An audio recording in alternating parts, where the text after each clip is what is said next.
No niin, tänään me tehdään mun hevosen Felixin ja Prince's ruoka.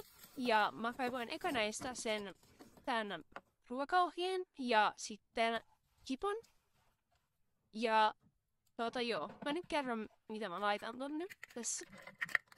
Okei, tässä nyt eka ja sitten päästin nää kaikki mitat mitä mulla on ja mitä mä käytän. Mulla on niin kuin teelusikka, 5 ml ruokalusikka, 15 ml ja puolen desin mitta. Ja tässä mä nopeasti näytän kaikki mitä mulla on. Silleen tälleen kaivan tuolta.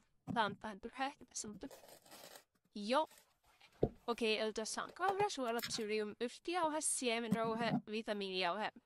Ja sit toisivuus on vielä vesipullon siinä. Ja mä kerron tässä siis samalla, että mitä nää niinku oikeesti on. Okei, eka mä laitan kaura. Sillä Felixille 15 ml. Ja mä käytän kaurana ihan kaurahiutareita.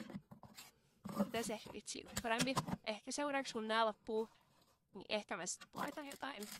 Mä oon suuremmoista jotain tommosia, mutta nää on aika hyviä. No niin, sit seuraavaksi Felixille tulee suolaa. Ja se on ihan normaalia merisuolaa. Sitten se saa 5 ml teelusikon. Ja tämän jälkeen tulee psyllium, ja se on ihan semmoista jotain jauhettua psylliumia. Ja sitten se saa myös 5 ml.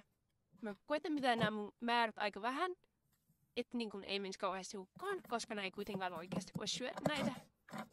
Ja mä annan vaan treenin jälkeen. Ja huomenna meillä on valmennus niin sinne. Joo, siis mä laitan tässä yrttijauhetta ja sitten laitetaan 5 ml ja se on niinku pizzamaustetta. Sitten seuraavaksi tulee siemenrouhe. Tässä on noin 2 ml ja se on jotain semmoista merilevää jauhetta, jota annetaan koiralle. Mutta meiltä koiralta on jäänyt se syömättä, niin sitä. Sitten mä laitan vielä vitamiinijauhetta, noin 3 ml.